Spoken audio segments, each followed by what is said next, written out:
Lululemon beat earnings, but it disappointed investors on their earnings report when they basically outlined a weaker consumer ahead. And the trade we recommended on this channel was quite profitable, but it was profitable probably not for the reasons you think.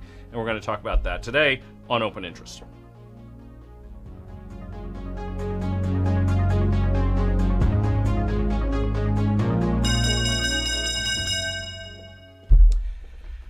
Hello, everybody, and welcome. I'm Mike Coe. Welcome to Open Interest. I am joined today, as we are on most Fridays, by my good friend and colleague, author, and finance expert, Professor Mark Guthner of Rutgers. Mark, how are you? I'm terrific. Nice to see you again. Nice to be on the show. Always fun to share some thoughts and see what you're kind of thinking these days. So, here was what I was thinking. I mean, I'll tell you, and I'll share it for anybody who didn't happen to see the live stream where I discussed Lululemon. What I was thinking about going into the print was, so I have said this several times, there's in the consumer discretionary space, especially in athletic apparel and shoes, the companies that I spend most of my time looking at are Lululemon, Nike, Deckers Outdoors, which makes Hoka shoes, and ON Holdings. And as I've pointed out, there seems to have been a shift amongst consumers away from sort of the major bulge bracket brands, we can call it that, maybe like the Nike and Adidas, towards more specialized footwear like ON and like Hoka, which is what Deckers makes. Additionally, there has been some movement on the athletic apparel side away from those aforementioned bulge bracket brands towards more niche and upmarket players, including Lululemon and Vuori. Vuori is not publicly traded, so we talk about it just as we kind of keep an eye on. But what I was keeping an eye on in the case of Lulu, so I have previously said, and I stand by this remark, that on a fundamental basis, to my eye, Lululemon and Deckers continue to look cheap relative to Nike. Nike is going to see probably 11% year-on-year revenue declines. They have not completely figured out how to reverse the consumer trends. They service a wide demographic, which includes lower and middle income Americans, and so they don't have quite as much insulation that, say, a Vuori and maybe an ON Holdings, perhaps Deckers have, Lulu definitely has, because their demographic skews more affluent and it skews younger. And both of those things can serve as a little bit of support in a declining environment, because a 28-year-old single person with a high income is less likely to curtail their spending, as I'm being reached out to by one of my former colleagues from partners from Cantor Fitzgerald. And actually, did Billy Clark work with us at CRT? I don't remember. I don't remember the name, so I don't think so. Yeah, I mean, so a number of people who worked at Cantor ended up working at firms like CRT, and I couldn't remember. He was one of the senior, he was, one of, I think, the two heads of U.S. equities trading at Cantor Fitzgerald. Not sure why he's reaching out to me now. Maybe it's because he watched our live stream, and if he did and was wondering how we made money in Lulu, we'll talk about that. So this is what I was looking at. I'm going to share my screen right now. Okay. And so what got me leaning against Lulu, despite the fact that I think it is a good value and a better one now relative to Nike on a valuation basis, because it's trading probably... this thing could trade down to about 17 times forward estimated earnings after this decline, which is almost half the valuation that Nike is. Okay? So their growth is slowing from, call it 10 to 12%, to single digits. Nike is going from no sales growth to negative sales growth to now 11% year-on-year declines, and it's trading 31, 32 times. So it makes no sense. It does not make sense. Same thing for Deckers, by the way. Deckers is trading at least 10 turns cheaper than Nike, and they're still growing. But slowing growth is a concern. And what's interesting to me was that the forecast that most analysts seem to have didn't pay much attention to alternative data that suggested foot traffic into the stores was slowing. This is the number that I had been looking at. I'm going to try to blow this up just a little bit. There we are. So I said, I don't know, it was Wednesday, it might have been Monday, that it was this Placer AI data in particular that I was concerned about.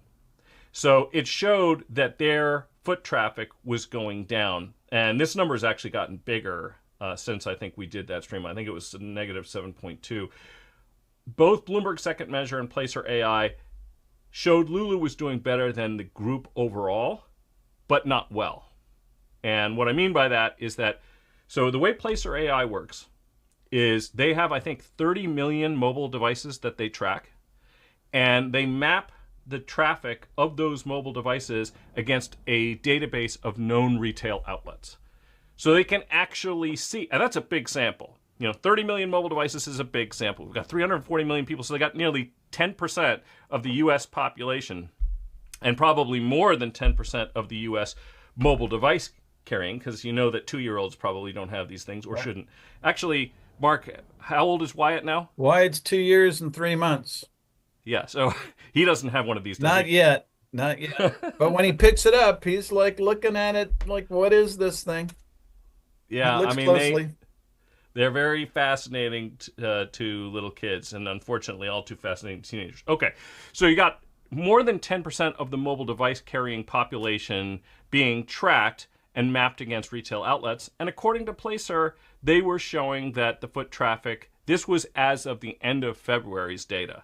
And the reason that's important is because when you're looking at these quarterly earnings results, sometimes this alternative data can give you a window into consumer behavior trends that the quarterly earnings report data isn't going to capture, because their quarter ends, let's see, I think it's the end of January. Is that the one we reported? Yes, end of January.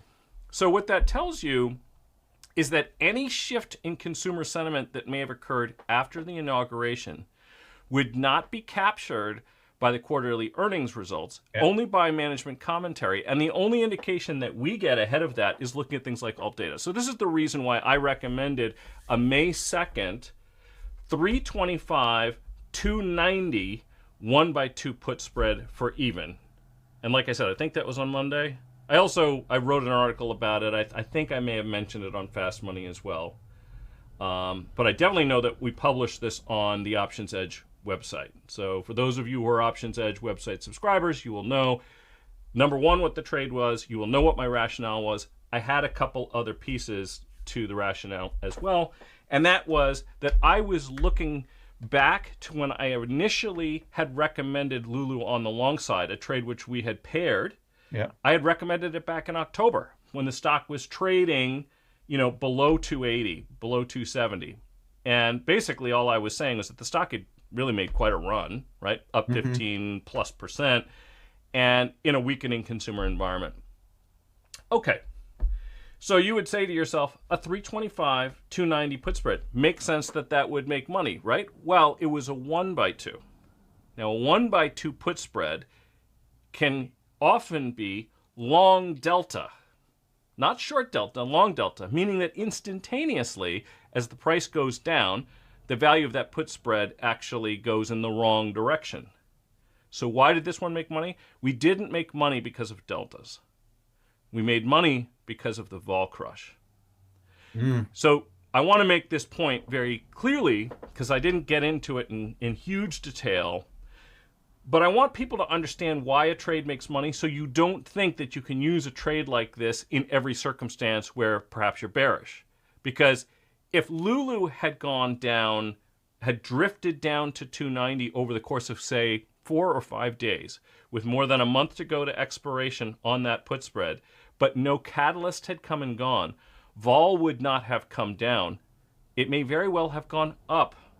Yeah. We made money because of the vol crush. So a couple things to remember, just key points. Mark I'm going to get your opinion on this. But when you have options on, the first thing you want to think about it is you want the underlying price to run through your long strikes, Hmm. and you want it to run to your short strikes. Right. This stock was over $340 yesterday as of the close. We owned the 325s. It blew through the 325s, and it ran to what? The 290s, which were short. Now, that's threading the needle. It's not that I knew that the stock was going exactly to 290. It just happened to work out that way.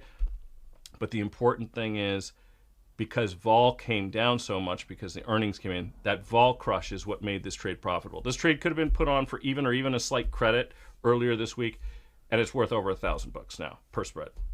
So, Mark, so given the vol move, Mike, would you close the trade now, or would you Yeah, manage I it in some way? actually no, I posted out. I said, look, people can go ahead and take the trade off if they want to. Um, so on this stream, you and I have discussed things like strangle swaps in the past, where you get longer dated vol, shorter dated volatility. Again, playing for the vol crush, usually trying to push the long end past a couple of catalysts so that the vol doesn't get sucked out in quite the same way. If you sell 20 delta strangles, you're playing for the same kind of thing. Now, this trade, if Lulu stays right here, this trade will become increasingly profitable because the most this spread can be worth is $35 a spread. And $35 a spread or whatever, this thing could get you down to, in any case, I guess the short version of all of this is, if you sit and wait because you think that the stock is going to linger here, it will become more profitable over time because you're collecting theta. Yeah. But is that necessarily, the right move? Another way to think about it is you could take off the put spread portion. So sell out the 325, 290 would be a way to do it, potentially. So anyway, there's a couple ways to do this trade. I think actually, now that I think about it, there was more than one situation where I had made a recommendation on this at various price points. So I don't know where I put the 325, 290. I may at another point have put a 320, 290. So in any case, that's the key thing here, is that if you're using these types of trades, know what's going to create profits, and what isn't. So you can, if you have another 1x2 on, and you want to take profits on a portion of the trade, for example, you want to sell out of the higher strike put, buy one of the short puts back, and then just stay short the 290s, which is effectively the same thing as doing a 290 buy rate, Yeah. May 2nd, 290 buy rate. I think that's okay. Let's just take a quick look at that. So how do we feel about the 290? I personally think that institutions frequently take time when they are making an adjustment to their positions. First of all, they're not that nimble. But secondly, they're sitting here, they're looking at the reports, they've had their questions, they're looking at the updates from the sell side, and they're giving it some thought. Any institutions that are going to blow out of it because whatever their bullish thesis is broken, that's going to take some time to play out, which is the reason why, if you have no position in Lulu, I'm not recommending that you run in and grab it with both hands right here and right now. You might want to wait a couple days for things to settle in. I think it's a screaming buy at 17 times, which is probably down near that 260, 265-ish price level that I had previously identified. So that'll take another turn out of it. I think people overall, I think they're, since that's a big retail stock, very popular. I think it's kind of getting priced in the potential for recession going up here, and I'm going to guess, since they are a textile company, that they manufacture their product overseas, and maybe they're going to have a little bit of tariff problem, at least temporarily, while the world negotiates sort of new terms of international trade. So maybe it's some of that. We saw this in cars, right? Car stocks got hit pretty hard because people seem to think that the price of cars are going to go up and get a little bit too expensive. bring that down. It makes me wonder because I think about the economy in the aggregate, if you're not going to be spending on cars and you're not going to be spending on premium apparel or athletic apparel, what are you going to spend your money on? Eggs. So those prices may not go up as much as people think because demand will go down on the one hand. And then I've been thinking about this a lot. What's going to get made domestically that people will buy? One thing I think we can think about is with cars that maybe if people aren't going to buy cars, they're going to fix their cars. So maybe parts, retailers, what is that? AutoZone is one of the big ones. Maybe that's a place where we'll see some bullish opportunity. So people put off buying the new car. They keep their existing car for an extra year.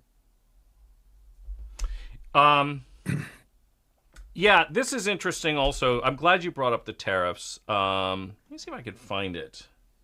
This is what I was looking for. Just because I'm looking away from the camera and from you, Mark, does not mean I'm not listening to what you have to say. It's because I was trying to find this tweet that I saw earlier, and maybe I can find it here.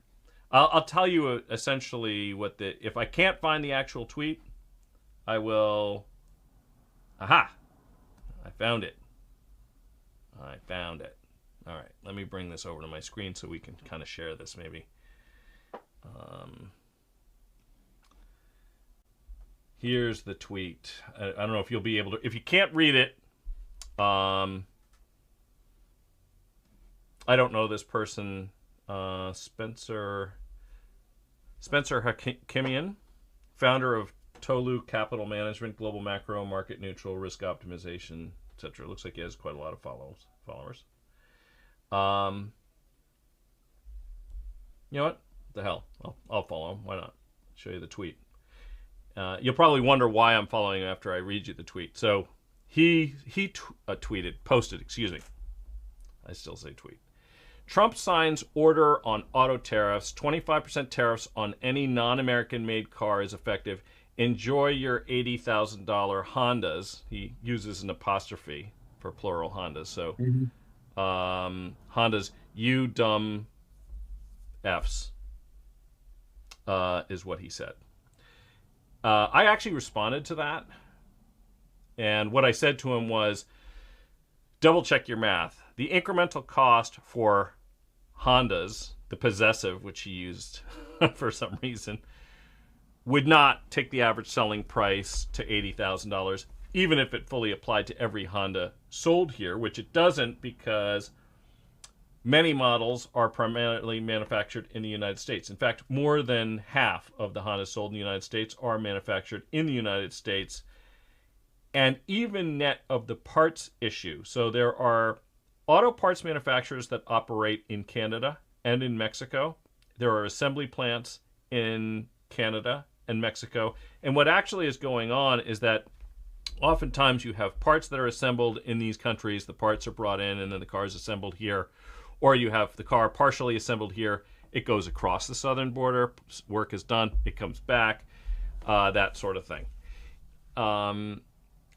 To really get a better understanding, you sometimes don't need to figure out all of that manufacturing supply chain, because the global executive vice president of Honda, Shenji Oyama, explained on a call with financial analysts last month that the anticipated cost of a 25% import auto tariff is 20 billion yen.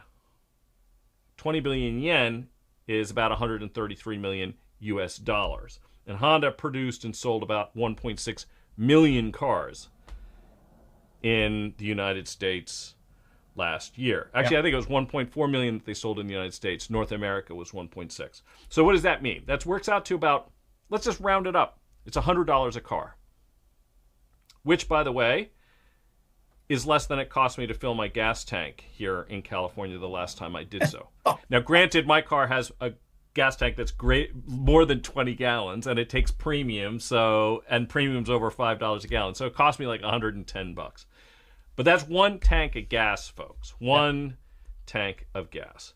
Now, if you've been anxiously awaiting the next 12-cylinder Lamborghini, well, you got a much more painful situation ahead, right? Because I think that car's list price was something like $600,000. None of it is manufactured here. Yeah. So the 25% tariff applies to the whole thing. I saw somebody post yesterday that incremental cost is going to be $140,000. But I have to say that that's not likely to engender a great deal of sympathy from most Americans. I would agree. Your $600,000 12-cylinder Lamborghini that's probably going to get no more than 1,000 miles on it a year is going to cost you $140,000 in incremental tariffs. I'm not saying I'm a big fan of these tariffs necessarily. There are things about them I like. There are things that I think are a little... Which actually gets me to the next question, which I'm going to ask you, and you tell me your opinion. The average import duty for imported cars in Europe, I think, is about 10%. Okay. That's not the average taxes. That's the average import duty. Taxes are much higher because they have VAT taxes, and VAT taxes vary from country to country. Mm-hmm. Trump had said he had said reciprocal tariffs. 25% doesn't appear to be reciprocal. What are your thoughts there? Well, that is not reciprocal. There is a complexity with the VAT tax because exporters get a credit on VAT tax when they export a product. So it's sort of like a subsidy. So he's probably kind of focusing on that and trying to see if there's some wiggle room to negotiate there. That would be my guess. But I think at the end of the day, they might bring theirs down a little bit. Our government is going to bring down the tariffs to that level to 10%, maybe 15%, and it's going to kind of be a wash. A lot of this, a lot of people get really nervous about all this, and you can see this, and stock investors are very nervous about it. Look at today. I guess April 2nd is the big day when it's the go or no go on what's been proposed. And people are starting to price in a slower economy and maybe harsher trade. But investors are certainly not liking this idea of tariffs. And it doesn't surprise me. We're taught this in school that tariffs are a tax, taxes are bad. I wish people were as aggressive to say that income tax is a tax and taxes are bad. They're good. The government's going to take their money from us one way or the other, and the question is, how they do it. Are they going to take it from manufacturers, from people that are manufacturing products overseas? Are they going to take it from labor that is producing products in the U.S.? That's what's really getting realigned, and the process is messy and it's ugly and it's. Well, if you have bad policy in place, unwinding it, even if it's a good idea, is going to involve some pain. No, there's no question, because everybody structures their business around whatever the rules are.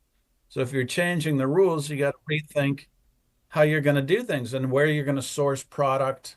Your supply chains are going to change. We've seen some really good numbers. A lot of companies are saying that they are prepared to invest, billions of dollars in new manufacturing in the U.S. Listen, as hundreds of billions in some cases. Billions, yeah. So, as a mechanical engineer, I kind of like that. We'll start making more products here. It's what made our middle class, so prosperous, and made it a place why people wanted to come here. They could make a good living, and not everybody had to go to college to get a good living. You could go work in manufacturing coming out of high school, live in the Midwest where cost of living is more modest than the two coasts, and have a very nice standard of living. And so, I would like to see us get there. I don't like everybody else what we're going to go through to get there, but I think it's an important thing, and I think it's also part of why we've had the wealth disparity in the U.S., where the money is going to people that have assets and who are working in service industries, which often require a college degree. Now I'm supposed to be advertising college degrees because I'm a Because professor. you help give. Yeah, you're a professor. You're supposed So, to. but that doesn't What does it mean I cost to think go to college Rutgers these degrees are, days? that doesn't mean I think college degrees are right for everybody. What does it cost for a student to go to Rutgers for a year these days? Um, I really don't know, but I think it's something like 10 grand a semester that would include housing, healthcare, the full. Oh, you get health care. Yeah, a lot of colleges do that. Well, they'll give you healthcare charged separately. I know when I went to Michigan, it was just buried in the um in the tuition. So my roommate, for example, came home had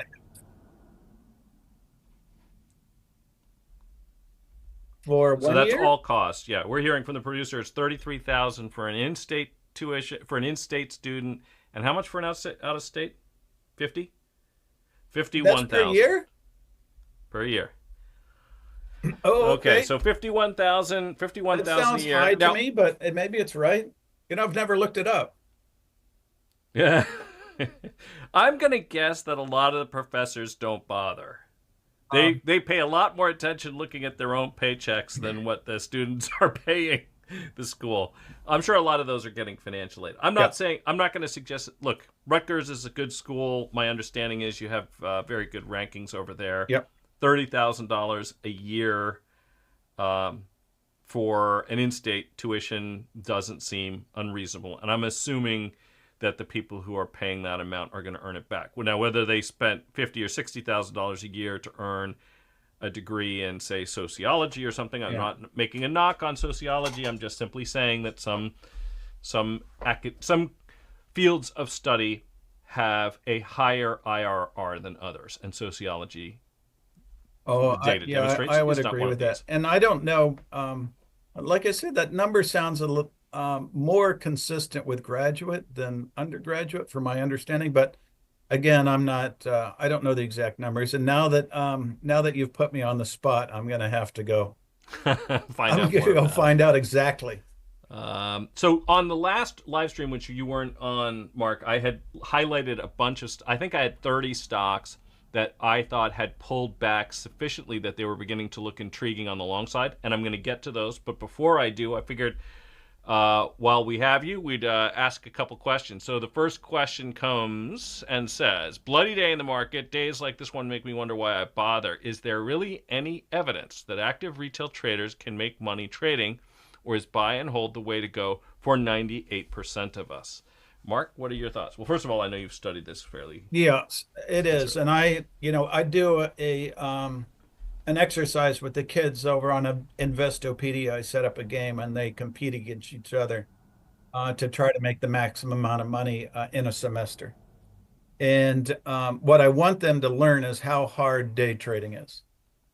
Something like 90, 95% of day traders don't beat the market, and there's 1 or 2 or 3% beat the market. I did have one student that did beat the market. He was a wicked day trader, did about 1,000 trades a month, um, and had a way of making money, and he put himself through school.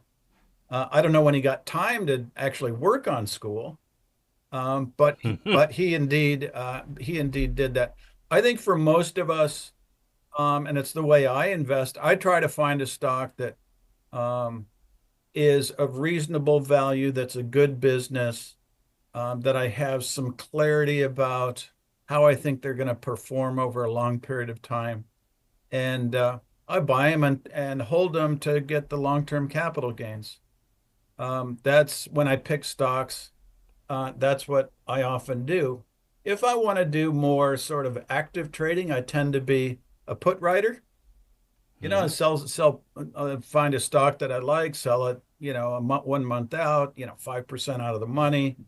The odds are in your favor that you'll make a buck doing that. And if I own the stock, well, I only do that with stocks that I want to own. If I'm going to take it, and so um, I think the best thing for the average person is to find something you really like. I really love a company like Costco. They do tons of business. Problem is the rest of the world loves them. So they trade the stock up. It's probably that stock is probably 2 times fair value in my mind. Because it's going to grow at 3 to 5% a year, kind of consistently. But it doesn't deserve, I don't know where it is, 50 times, 55 times earnings. It's down from over 60. It was over 60 times before the most recent pullback, and I think it fell back at one point to 49x. So you just keep looking for stocks like that, and maybe Lulu kind of fits that. Lulu always kind of traded with a 30 handle on its PE, right? Yeah, so it was definitely trading at a premium, and I'm not going to say that it's going to go back to its prior rates of growth, but it is a liked company by the people that shop there. They have very handsome margins on the products that they sell. It's on my Holly Index list of names because my wife loves their products and has for many, many years, and I will often ask whether that has changed because I'm not much of a consumer. Yeah. I will pick up clothes at Costco if I happen to go there. And very often I wear clothes that I otherwise got for free. Like this vest, for example. If you go to conferences, they always hand out swag. This one is from NASDAQ as it happens. I mean, I've got a NASDAQ vest. I've got a SIBO vest. I mean, I have probably 10 vests from different financial institutions from various conferences and things that I've gone to. I would make the following observation about the question on trading, and people who follow us will know this.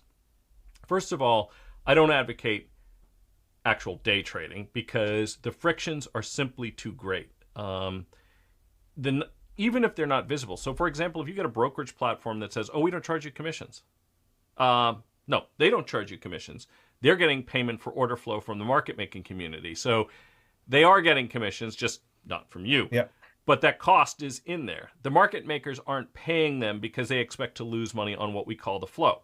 So I think it's very difficult. I'm not going to say people can't do it. I know somebody who's a friend of ours from here, and the guy makes about $1,500 a day trading his own money, reportedly. I haven't audited his returns.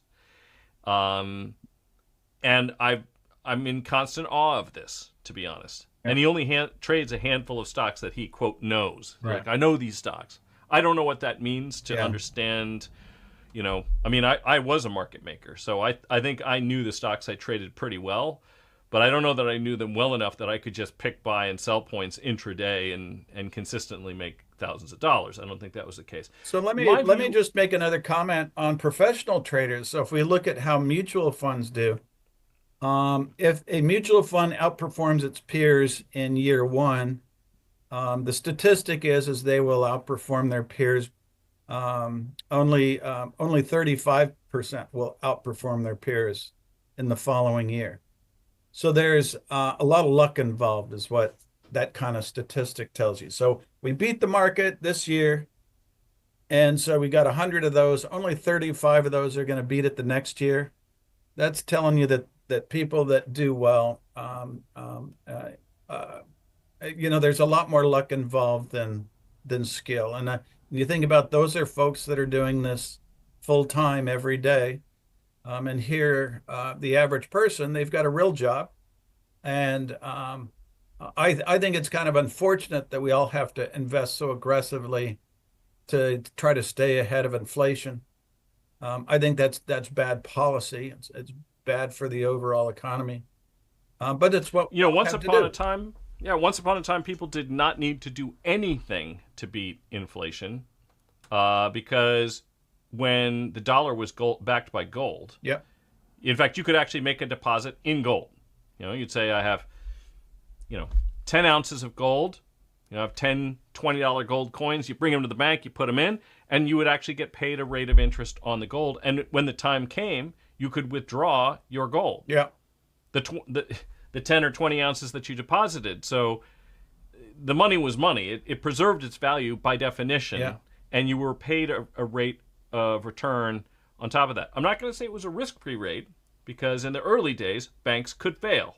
Yeah. And when they did fail, you lost your money. So it's not like it's a risk-free rate of return, but it is safe to say that assuming the bank did not fail and you were paid a rate of interest on your deposits for as long as you could withdraw them in kind, then you did have a mechanism where you did not have to try to keep up with inflation. You just had to make sure that you deposited your money in a solvent bank. Yeah. Now, I have also on my chart here, we're going to get to some other questions. I typically tell my students, if I can just finish that you should have about 2/3 of your money in index funds. So have some kind of bond ETF, maybe the triple Qs and little SPY, and if you like some small caps, a little IWM. I tend to like larger cap stocks, so I tend to go with SPY and the triple Qs. That's sort of my core piece, and to the extent that I have a strong conviction about an individual stock, then I might buy the stock. Well, like the recommendation on LULU. So I want to just follow up on this a little bit. So I'm not a big fan of day trading. I am interested, of course, in trading opportunities. And those trading opportunities tend to take a longer term duration than 1 day or even 1 week. I try to catch thematic trends, and I look for relative value pairs. So we've recommended some trades, like the long LULU short Nike trade, which was very profitable. Both sides of that trade, which we recommended on October 24th, were profitable. Mm-hmm. The long call spread on LULU went to its max profits, and the long put spread on Nike went to its max profit. So you made about 10% aside in 4 months. That's 20% of the notional value of the trade with limited risk in 4 months' time. Yeah. So is it possible to earn better risk-adjusted rates of return? Yes. Are you going to be able to do it simply stock picking? Probably not. I have also been a long stock picker. The I ran an actively managed ETF that only picked long stocks. And in 2022, we beat the S&P by about 10%. And in 2023, I think I underperformed it by 8%. Kind of goes to your point. Risk-adjusted, though, we were doing better. That is to say that if you had put $1 into us the beginning of 2022, by the end of 2023, you actually had more money because we didn't lose money in 2022 when the rest of the market did. I think we were flat to marginally higher. So risk mitigation approaches can make a big difference. And that's why I want to show this chart before we get to some more of these questions. This is what your index money would do. This is 100 years worth of, well, almost 100 years. It actually goes back to the tail end of 1927. So the blue chart is the log price of the S&P 500 for about 100 years. And the orange line represents the peak to trough drawdowns. And if you can't quite make out these labels, I should probably blow these up. Let's see if I can do that. I'm going to do that. All right. Let's make this a much bigger number. There. Oops. And that's not even the one I wanted to blow up. Blowing up the wrong axis. Sorry, folks. So, because, for anybody who's getting really panicked about what's going on right now, I want you to have put this, please, into some context. Okay? This is where we're at, right here. Okay? We're down 10% peak to trough. Mm-hmm. Okay? Yep. These are the peak to trough declines in the markets historically. If all you had done was bought the S&P 500 in the late 1920s, your peak to trough drawdown would have been nearly 90%. And you would not have made your money back until the war. Yeah. The Second World War. So you basically would have been sitting on losses for 15 years. This is, by the way, price returns, right? Mm-hmm. So this is a different thing than your total returns, because total returns pay dividends. I think probably more stocks pay dividends and higher dividends than now, but I want to make that one point. But here we are. So as you can see, if you just go back to 2022, we had a peak to trough drawdown of 25%. Yeah. In 2022. We're not even halfway there. Okay? To get there, by the way, would mean that we would have to fall. To get from down 10 to down 25 does not mean that you fell 10 and then you fell another 15%. Right? It has to fall more than 15% from here to get to down 25. Mm-hmm. Right? So for every 1,000, we were at, I'm going to use round numbers, 6,000 in the S&P, down 25% is 4,500. Yeah, you would see people scream and yell, and the world's coming to an end. This could happen. Yeah, we could have this before the end of the year. I like to. And people. Oh, go ahead.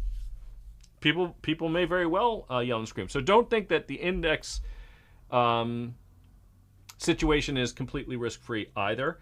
So just, again, going back to a couple things. The other thing is that what shakes investors out, in my opinion, is not having conviction in the things that they own. Right. For example, if I was able to buy a company that I really like at a valuation I really like, and that goes down, I will be disappointed that I didn't get it cheaper. But that does not mean that I feel like the investment completely sucks. In the same way that if I buy a restaurant and the restaurant costs me $1 million and net of all of my operating expense, it makes me $100,000 a year. So I'm getting a 10% net income after tax on $1 million investment. And all of a sudden, I shop around and say, oh, I'm interested in selling my restaurant, and the best bid I can find is $750,000. I'm like, well, that sucks. $750,000. I mean, I'm down $250,000. Well, I'm down $250,000, but I'm still making $100,000 a year net of tax. Maybe now's not the time to sell it. Yeah. Right? That's right. So if you have some conviction in the underlying investment, you'll much more easily tolerate the fluctuations in the market price of those investments. And this is where getting into really speculative names like GameStop and so on becomes really problematic, because most of the people who are buying those stocks are speculating on price. Yeah. They're not investing in the underlying business. Yeah. Okay, so let me get to some more questions. Can you pull that chart up? Because I want to go to one more thing. You're really talking about, with conviction, why it's important to have the drawdown chart. Yeah. Okay. That's the drawdown chart, but this is from a behavioral finance standpoint. This is also referred to as a regret chart. And the reason why is, take a look at that spot. It looks like 1942. You've recovered and you broke even. Right over here. No, all the way up there. All the way at the very top. Oh, here, yeah. Mm-hmm. That's a period of time in which, okay, you see your account and you say, I'm higher than I was yesterday and I'm higher than I've ever been. Right? Mm-hmm. The next day comes, since you're kind of banging up against that top line, the same thing happens. But most of the time, when you look at your account statement, you look and you say, I'm down from my peak. That peak might have been... that's an interesting point. So what you're saying is that most of the time your account will be below its all-time high. Yeah, and that drives people crazy. You've got to be you banked that number. Whatever the high was, you banked it. You said, that's what I've got. That's a great point. I like that. Yeah. So that's really important. So those also go as known as a regret track, because I should have sold at the top there. And then you see in the 1970s, you take a shellacking, or wherever that, I guess 2000s there, you took a shellacking, early 2000. So what's interesting is that in recent years, call it the last 15 years, we have a remarkable sort of collection of all-time highs in here, in recent years. And I think people need to remember that that's not always going to be the case. So, yeah, I mean, hopefully that helps. I want to get to some more questions here. Jump in.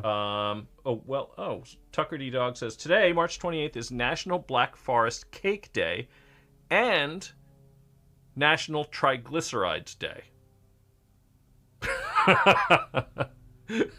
What's your call? Eat cake or cut down on sugar? I'm going to say that,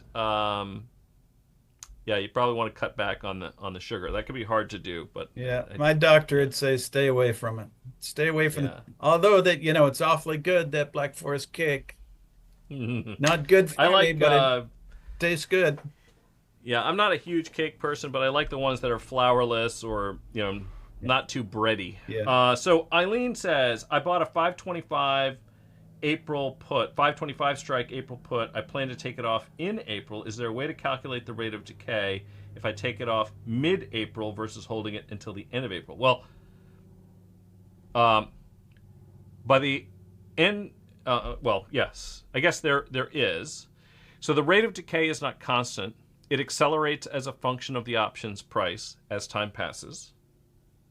We can, I'm assuming when you say, Eileen, maybe you can just quickly elaborate. Are you referring to, I'm assuming you mean SPY. So let's just start with that assumption.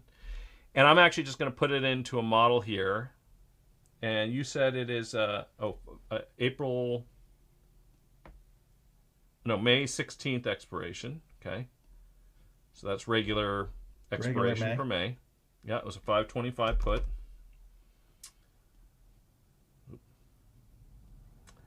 And you want to see what the value... So right now, if that's the put you bought, I'm assuming... Yes, SPY. Okay, she says. Okay. So this is probably worth paying attention to for anybody who's interested.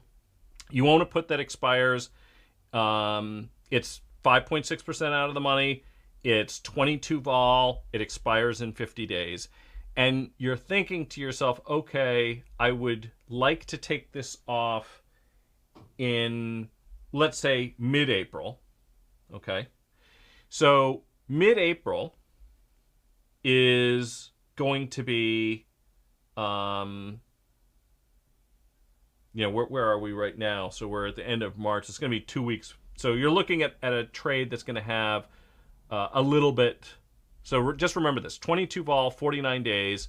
Let's now take, let's take 17 days out of it. Okay. Okay. So we're going to say 32 days to expiration and 22 vol. Oops, sorry. We needed to pay attention. I want everyone to see this first. So the value of this option is just over 1% of the underlying. So it's about $5. We'll call it $5.75. $5.72. I'll be more exact because it's going to probably be important to be more exact here. So same vol. Take 17 days out of it. Now it's $3.72. It was $5.72. Now it's $3.72. Okay, so that is a 35%. 35% of its extrinsic value will go away, all else equal. Now, should all else be equal? That's another question. But all else equal means that the underlying is here and that vol has not changed, because both of those things can potentially have an impact. Okay. So now you're saying, well, what if I wait until the end of April? It expires on May 16th. So now we're going to say it's got 17 days to go. What do we have now? Now that option is worth $2.10. So $2.10 over $3.72 means that it is going to lose another 43.5% of its value between the middle of April and the end of April. So this, and as you can see, what has happened is that, we're looking at comparable periods of time, a little over 2 weeks in both instances. The first one, it lost 35% of its value. The second one, it lost 43.5% of its value. So you can see that the value decline is accelerating as a percentage of the option's price. But you will also notice that it did not decay in dollar terms by as much. Yeah. It went from $5.72 to $3.72, which is a $2 decline over just over 2 weeks. And then it went from $3.72 to $2.10, which is a decline of $1.62 over a comparable window of time. So as a function of its own price, it's decaying faster, but in dollar terms, it's not decaying as quickly. So this is an important thing to remember. If you looked at a decay chart in dollars, what would happen is you would see that the decay rate accelerates as time passes, and then all of a sudden it starts to fall off because the option has just gotten so cheap that even if you lost all of it, you're not losing that much money. It's not a premium. That's right. So I hope that helps you. Next question. I'll give this one to you. Intrigued by your mention. So on Wednesday I had mentioned that financials had been doing pretty well, and that a couple had really been hard hit that I thought were beginning to look a little bit interesting. I think I had mentioned Northern Trust. I had also mentioned custodian banks like State Street. Yeah. The reason that I had given that is I said, look, one of the things you have to concern yourself with in any kind of a market pullback, the thing that concerns me most usually, and the thing that causes the sharpest declines in equity prices, are usually some form of a credit event. So I was saying if you're looking at a financial that has fallen off sharply in price but doesn't face credit risk like custodian banks typically do not, that those might begin to look interesting. So this person is asking on State Street, 9.5 PE, 3.3% dividend yield, near $85 support, no tariff exposure for State Street. What are your thoughts, Mark, on State Street? State Street, I like it because they're not big market makers. They're not big, they have big custodian business. It's a fee-based business. Yes, they are making loans like every other bank, but it's not like, TD Bank or, Chase or Wells Fargo that is making their bread and butter on making loans. So leveraging their balance sheet. Yeah, so they are not, renting, as you said, renting their balance sheet. So it's a more stable business, and that's the kind of, if you're going to be in banks, that's the kind of bank you want to be in when there's a drawdown in the market. Yeah, so let's just take a look at a 10-year history of their revenues and earnings per share. So I think I have sales revenue. We'll go look at revenue per basic share, and I'm going to get basic earnings per share, and I'm just going to pull the price out of it because what I'm interested in here, and I want to get rid of the price to earnings ratio as well. Okay, so this is, and let's go look at it over 10 years. Okay, so this is really what. Which line do you want us to focus on? Well, I'm just going to tell you what each one is. Okay. So the choppier line is generally going to be, for almost any publicly traded business, this is going to be true, is that if you're looking at a chart like this, it's going to look like things are really choppy, but it's important to remember that due to things like accounting or due to things like seasonal effects, if you're looking at earnings per share on a quarterly basis, you're going to get a jagged line like this. If you have a retailer, their earnings during the last quarter of the year is usually going to be a very different picture than it is during the second. So what you're trying to do is just in your mind's eye smooth this number and use that as kind of your guideline, right? Okay. So basically what's going on here is that the compound annual growth rate for basic earnings per share for State Street over this 10-year period, and as you can see, that chops around from quarter to quarter, but is 11%, right? Pretty good. So that's pretty good, right? And right now it's trading at 10 times forward. And as you pointed out, at 85, where it might have some support, it's going to be sub 10. And this goes to my earlier point, folks, which is, if you buy a stock like this, unless something material happens, that's the thing you need to pay attention to. You buy a company, you love the company. What you're interested in is not the day-to-day price fluctuations of the stock. Don't let that blow you out of a position. But the only thing you do want to pay attention to are real fundamental shifts in the business that could impact it. Take Macy's trades at a single-digit multiple. The Macy's closest to us is closing. I'm not buying Macy's because that business is seriously impaired.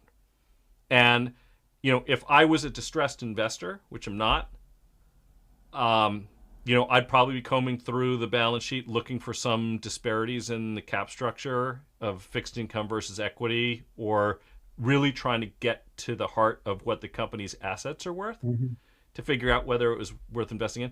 But in a company like State Street, look, you're getting it at a big discount, and this thing's almost 20% off. It's 20% cheaper than it was this year. So, yeah, I like that. Let's go to another question. Eric M. asks, with vols higher today, what SPX hedge would you recommend if we were thinking there'd be more downside to come over the next month or two? Mark? If I had, what I would probably do, if I thought that there was more downside in the S&P 500, I'd probably buy a 4 or 5 month put with the idea that I would probably sell it in a month or two. And it's because when I buy options, I want to buy longer dated options that have a slower time decay. And with the idea that I'll sell them early, not run them to expiration. So when I tend to be a buyer of options, I tend to buy the longer dated stuff that's, 5, 6, 7 months, maybe even longer, sometimes a year out.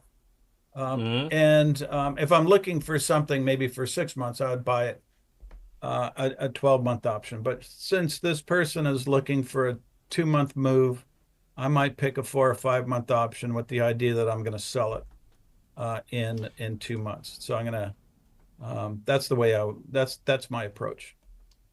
So yeah, I mean, you could look out. I mean, you could go out as far as say a September. September's kind of interesting because we often get this sort of vol compression and then resurgence Yeah, leading into and coming out of Labor Day. yeah. The other thing I would make draw your attention to is, can I scroll on this screen? One of Is the this chart structure on? one of the structures we talked about with a lot of our clients was the diagonal. So Yes, maybe you buy that longer dated one and then sell something that's out of the money a month out. Hopefully yes. it expires worthless.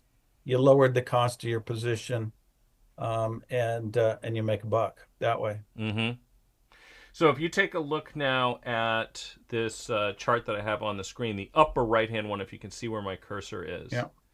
and you'll notice that right now, nearer dated SPY options have higher implied volatility than those longer dated ones. Yeah. A normal term structure in contango would be upward sloping. When you get disruptions like this, today's a good day. You've got a sell off. You could, look to, if you owned those longer dated puts just as as a thematic hedge.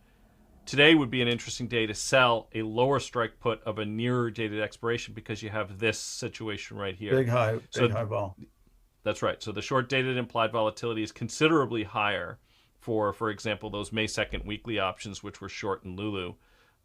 If you wanted to sell those, that would be a circumstance where you might look to trade around that hedge tactically, look to get some of that premium. One of the things I brought up on the earlier live stream that you weren't a part of, Mark, was that I said, if you're going to hedge, just bear in mind, you should think about ways to monetize your hedge at times. Yeah. Because or sell things against it. Because if you don't, there's almost no reason to have it. Because over the longest course of time, the market's generally going to rise. And if you never monetize your hedges, it's just going to become a drag on your performance and your returns. And there's two ways to monetize them. If the market declines, you can sell your puts at a profit. That's one way to monetize it. And the other is to spread, which is to sell a lower strike put or to sell a near dated, equally struck put, but now at a higher premium because the implied volatility at the front end has swung up. That's the important thing to remember here, folks, is that options premium, the implied volatility is much more volatile. I'm talking about the vol of vol. Yeah. In the near term options is much greater. They're going to swing around much more than the longer dated stuff will. Yeah, there's two comments I would make. The first one being that we saw that well, let me go to the first one. When you're buying options, you're buying insurance, and generally the insurance company makes money on insurance. That means the seller of insurance more times than not is going to be making money over a long period of time. We used to see this when I was working on the market making desk at B of A. We were perpetually short options because our customers wanted to be long options.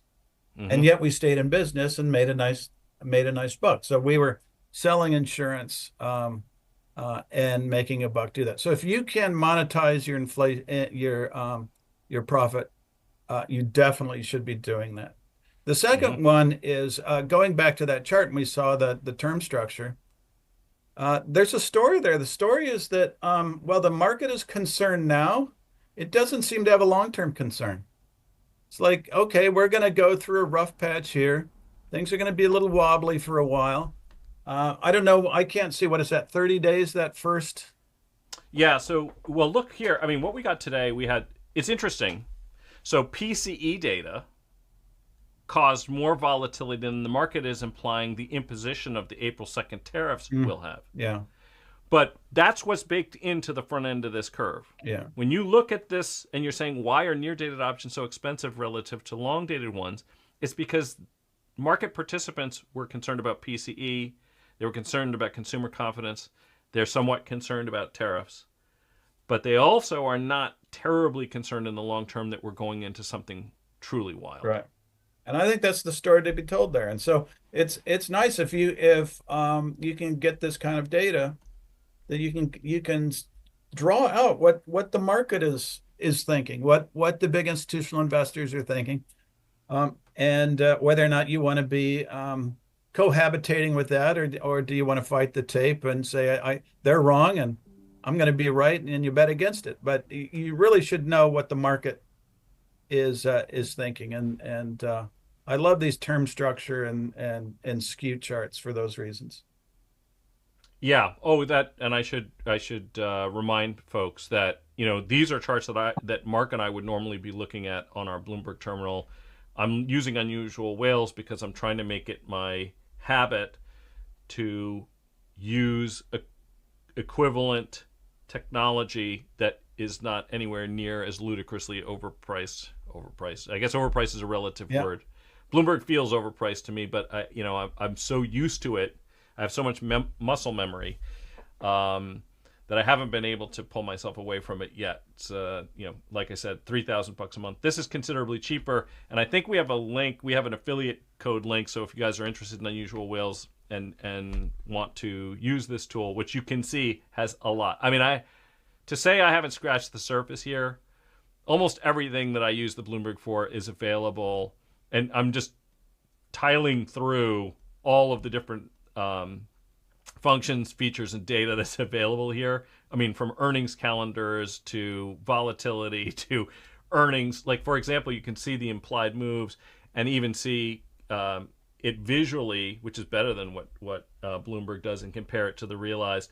Under the ticker explorer, if you go down here to earnings, for example, if I put LULU in, and might as well because we've been talking about it. Let's take a look at it. So here you can see this is what we're looking at now. It's already advanced to the next, but you can see this is this is what the market was implying, and we're kind of off the charts here with a 15% decline. But actually, what's kind of interesting is look how many times LULU has over the prior 11 reported quarters actually moved far more than the options market implied. A lot. So these were as big as the market implied. This one was almost as big.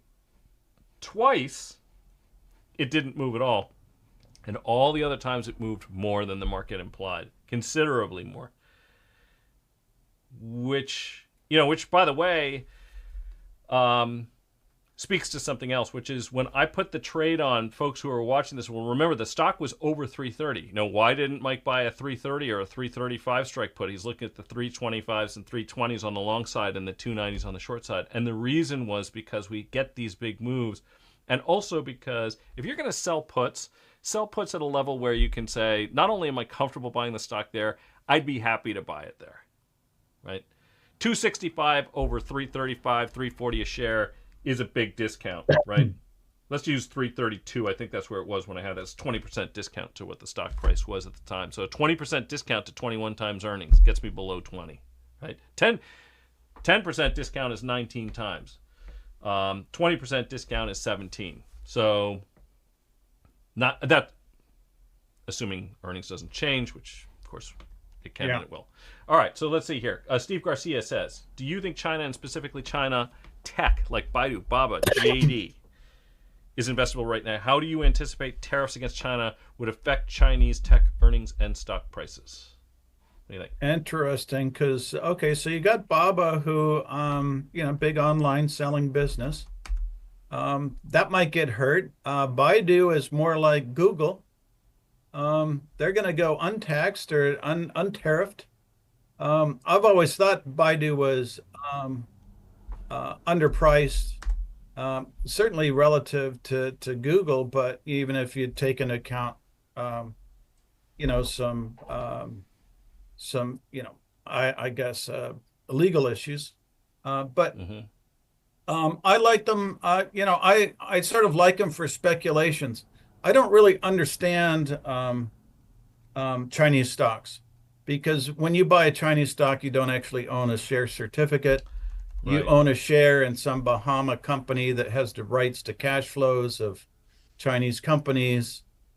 And so they're legally murky. And so I don't, I wish that, that would be one of the things that get negotiated in this tariff thing. Hey, make your stock like every other stock, where you because actually own a piece of the the underlying underlying asset. company, and it's not just some contractual claim to some stream of potential cash flows, and that kind of thing. That is Yeah, bothering. it's And yeah. There are two things. China, a U.S. company can't own 100% of the company in China. You can own a Hmm. 49% share, and then a Chinese company is your partner, and they own 51% of whatever your business is over there. And yet, Hmm. Chinese companies, even those ones that are owned by the CCP, can buy companies here outright. That's clearly unfair, and Yep. um, and I'd like to see just that relationship renegotiated. That say, hey, we want your investments here. That's okay. But what's good for the goose is good for the gander, they say. So, you know, Yeah. We're already over an hour, but what I'm going to do here is I'm just going to very quickly bring up a few companies that are down greater than 10% so far this year in the Russell, okay. that have still have positive year on, or have at least a good 5-year track record of earnings growth. And we'll call it price to earnings multiples, that are sub, we'll call it sub 2, something like that, Okay. as a kind of a starting. Actually, well, that's 2 is even, I'd like actually to get even lower than that. Because I do think, people can be looking for bargains, but they should be bargains. Yeah. If you are trying to do that. So what do we got here? One second. I'm sure there are some in this universe. So I'm going to just pull this up on my screen. I'm going to try to scroll through this fairly slowly because we're not going to have time to talk about all of them. Mm-hmm. So if you're looking at the lower left-hand corner, and we should probably take down that lower third so we can kind of see what's going on. So we've got Carlyle Group in here. I'm not, it's the private equity names I've noticed have been very hard hit. It's really funny, actually. Anybody who's looking at this space should ask yourself, think about this. The publicly traded equity of private equity companies have all done terribly, and the mark to market for all of the private equity they hold is like a step function that just goes from the lower left to the upper right, which I guess would be this way for everybody looking. Lennar, the home builder, I can understand why that would have a little bit of potential trouble. General Motors, I noticed this today. General Motors has less U.S. manufacturing for their cars than Ford for cars sold in the United States by a lot. Mm. It's like 70+% for Ford, and it's like 54% for GM. So it's a U.S. automaker. I think GM might actually be lower than Honda. Wow. And that is for cars sold in the U.S.? Yeah. It's not just, international sales kind of skewing that? There could be some international sales skewing it, but my understanding of the table that was being provided to me, and I didn't do the work on that table. All right. So I always want to provide that caveat because I will, people love to throw out data points, but you usually have to dig into them, to really understand them a little bit better. And I'm not sure everybody does. When I hear things, for example, like, oh, well, the immigrant population disproportionately represents, workers that, pick crops on fields and home builders. And therefore, the immigrant population is supporting the production of those goods, and we're going to end up with greater shortages. They aren't really. It's a data point that ignores a lot of other factors. For example, 75% of U.S. immigrant farm workers have been here for more than 10 years, which I think most people don't recognize that. On the home building front, if you get 12 million immigrants and you're only building, 1 million units per year, and 25% of the workforce are immigrants, you cannot say that they're building sufficient housing to meet their housing demand, because the average housing unit has 2.5 occupants. Yeah. Right? So that's 2.5 million housing units of incremental demand for a $10 million immigrant population. You're building 1 million houses in this 25% immigrant population. They always leave out those other data points. So when I see those data points, to your point, is it right or not? So Nike shows up in this list, not a buyer, right? Yeah. So this just shows the risk associated with doing simple filtering, because you need to factor in that other thing. That is that in the case of Nike, I think revenues are going to go down a lot. Vistra was one of the best performing stocks last year. It's not expensive, net of the big fall off in the data AI trade that we've seen. So I think that's interesting. Penn Entertainment and MGM, I think, is on this list somewhere. Gaming stocks that have a little bit less exposure to China, Macau. Mm-hmm. And the China, Macau, everyone's saying, oh, the China, Macau recovery story. China has a massive trade surplus. And we have, the beginnings of a trade war going on here, folks. So before you get really enthusiastic about when does the China gaming trade come back, let's just wait and see whether China comes back before you worry about the gaming trade. My 2 cents. Yeah. The Chinese government, by the way, is pushing hard now to increase domestic consumption. As opposed to being an investment and exporting economy. Mm-hmm. The airlines, these things have pulled back really quite sharply. Alaska is mentioned here. I know that Delta has and United has. All else equal, probably prefer Delta in the group if you could get them all at the same multiple. United actually played a lot of catch up to Delta. That was one of the reasons it outperformed. I like Delta and United. Mm-hmm. Both of them are on this list, things to think about. So I apologize, folks. Again, I'm blowing through this because I don't want to take up too much of your time. Deckers, which I've previously mentioned. And this is an interesting one, Trade Desk. So the reason I think Trade Desk is kind of interesting is partially because... Who are they? And what do they do? Oh, yeah. The dinging that you're hearing is Unusual Whales. Well, okay. It's the Flow Trader and Unusual Whales is the dinging that I had some alerts set up. I'm gonna there. Right. I shouldn't hear it anymore. Sorry. I don't know if that was actually making it to the outside world. So Trade Desk, what's interesting is that they help optimize folks in terms of online ad spend, stuff like this. Oh yeah. And the reason this is kind of interesting to me now is because of something that might happen. I'm not saying it will happen. I kind of feel like it should happen, although it's not necessarily a benefit. I don't like excess government regulation, but I will tell you that there's this idea being floated that had previously been discussed before RFK Jr. became head of HHS, that they were going to ban pharmaceutical advertising on television.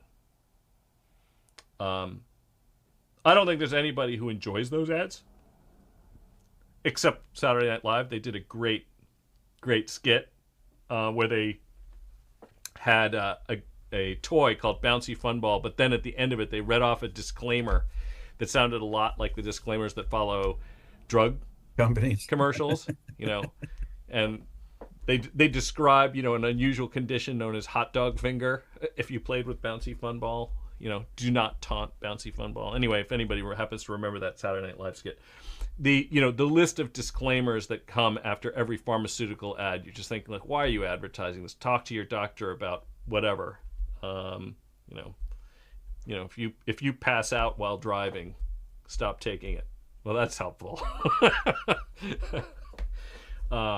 Obviously, that's not a warning, but that's basically what they're saying. By the time you have one of these horrific side effects, chances are even worse things have happened.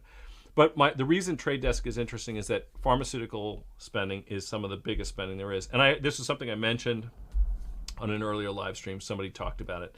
This is a huge advertiser. And if they get sucked out of spending on traditional media, they're probably going to need to think about more creative ways to sell their wares. And that could be a benefit to outfits like Trade Desk. The other thing that's interesting is that this was a company that I never would have looked at on a fundamental basis before because it was so bloody expensive in terms of its growth, price. But now, maybe not so bad, right? So we're getting up to next year's free cash flow could be $1 billion on a $26 billion enterprise value, right? Mm-hmm. So, this was an insane growth stock at one point. Well, not insane, but you could be looking at a 4% free cash flow yield on next year's numbers with 20% top line growth. I know this is not a name that you would ever have spoken about in valuation, as a value stock, but I think that's a pretty good value. And the only reason you can do this is because the stock's trading $55 and its all-time high was $141.50. Okay, right? So a lot of fear that they're going to lose a big customer base. Yeah, so this thing is 60% off of its all-time highs. And, obviously, could there be further weakness? There could.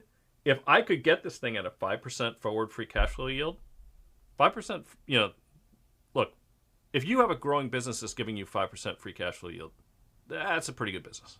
Yeah. So we're not quite there yet, but this is one to keep an eye on. So we have now chewed up an hour and 15 minutes of everybody's time, and I think you have don't you teach classes on Friday afternoons? No, I just have office hours. I had a big day, a lot of students in the office today. Plus, I had a couple of long conference calls. We do meetings and talk about things like legal structures in the crypto space, and then I always like to sit in on some of these training programs that show you how to use technology to teach better, or deliver education in a better way, or a different way, or a more engaging way. AI is supposedly giving better. I saw a recent study that showed that kids that were aggressively using AI for education had better outcomes. Yeah, well, when this whole thing started and ChatGPT came out, there was lots of meetings, and some people were really upset, saying that they wouldn't know how to teach anymore. And I just said, time out. The calculator is here. Right? Yeah. It's not going away. And so, the slide rule is gone and the calculator is here. So we've got to figure out a way to teach around it and make it part of the toolkit. So I in my syllabus, I clearly state you can use it any way you want for homeworks, team projects, anything like that. Double check it, though. But of course, you can't use it during the tests. But you also have to double check it. Oh yeah, that's like if they do that, give me some gibberish.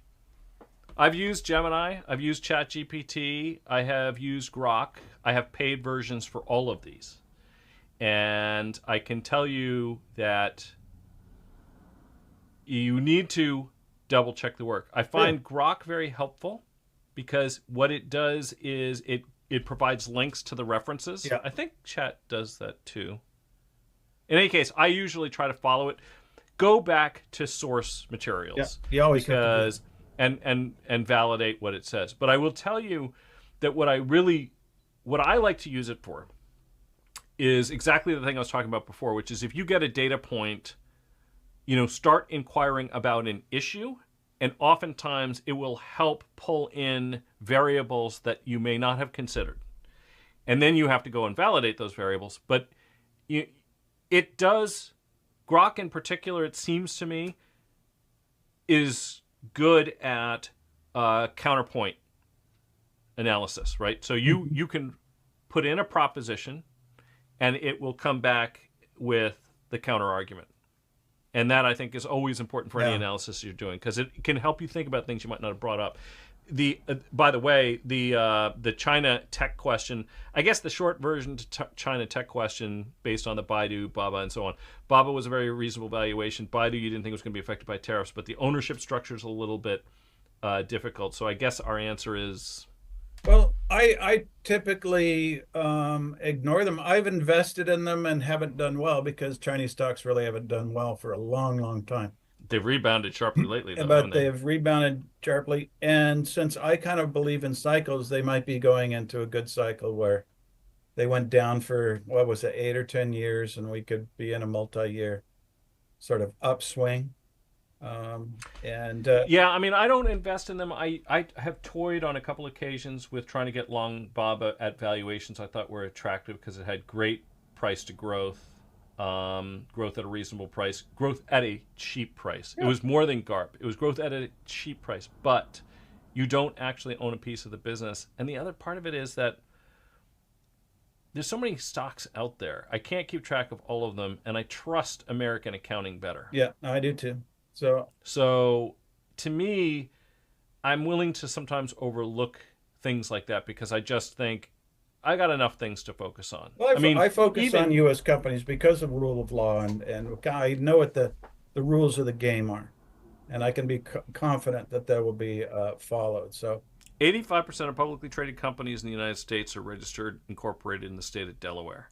There was that big dust up over Elon's companies, and now they have just passed some rules that are more favorable to shareholders because of his departure from the state. Mm-hmm. Which I think people are paying attention to this because they were focusing first on Elon and his companies, and then they were focusing on Mark Zuckerberg and Meta because they were concerned he was going to follow them out the door. Yeah. But for all of you who are invested in publicly traded stocks, this matters to each and every single one of you because 85% of the publicly traded equities in the country are incorporated there. And that actually turns out to be a good thing. So you should go, write Elon a thank you note. Yeah. because it didn't help Tesla shareholders, but it helps everybody else. Yeah. When somebody sort of keeps policymakers on the straight and narrow. And I haven't read all of the proposed changes, but it does look, from what I've read about it so far, like a positive thing. And I guess that's where we can leave it. So There was some positive news that wasn't on your radar. When you do 1x2s, look for vol crush, because if it's just delta, it's not going to work for you. Use longer-term hedges for your SPX and look for opportunities to monetize or sell stuff against it. Diagonals are good. That actually was a topic in our book, The Options Edge, published by Wiley in 2016, for anybody who's interested in reading it. But if you thought that was the only thing that mattered, we just told you, so you got that information for free. Okay. Well, good to see all right, you again, everybody. Michael. Thanks for watching. I hope you have a great weekend, Mark. Have fun with Wyatt, and to all of you who squandered a little over an hour of your time to listen to us ramble on, we really do appreciate it. Like, subscribe, hit the notification bell, and join us next week. The next one's going to be on Monday, 4:15 Eastern. See you then. Okay. Bye now.